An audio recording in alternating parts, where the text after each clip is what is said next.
ସାଧା କାଗଜରେ ଚିକ୍କଣ ଦେହରେ କଲମରୁ କାଳି ଝରି, ମଣିଷ ହାତରେ ପରଶ ପାଇଲେ ଯାଏ ଅକ୍ଷରରେ ଭରି।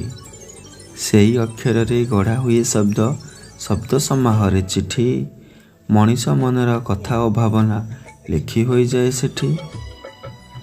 ଭାରି ଉପକାରୀ ବିଶ୍ୱସ୍ତ ସୁନ୍ଦର ମଣିଷର ବନ୍ଧୁ ସିଏ, ହୃଦୟର ଭାଷା ବ୍ୟଥା ବୋହି ଆଣି ଜୀବନର କଥା କହେ।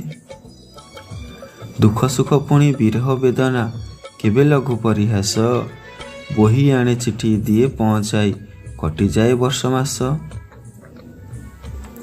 ଦୂର ବିଦେଶିଆ ପୁଅ ଝିଅ ପୁଣି ବନ୍ଧୁବାନ୍ଧବ ସହ, ସମ୍ପର୍କର ସେତୁ ଯୋଡ଼ି ଦିଏ ଚିଠି, କିଏ ହେବ ତାପରେ କୁହ।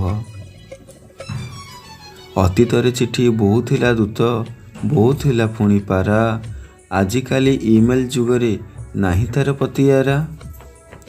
ହାତ ଲେଖା ଚିଠି ଆଦର ତ ଏବେ ଆଗ ପରି ନାହିଁ ଆଉ, କହେ ଏବେ ଚିଠି ଜନ ଉପକାରେ ମୋ ଜୀବନ କଟିଯାଉ, ମୋ ଜୀବନ କଟିଯାଉ।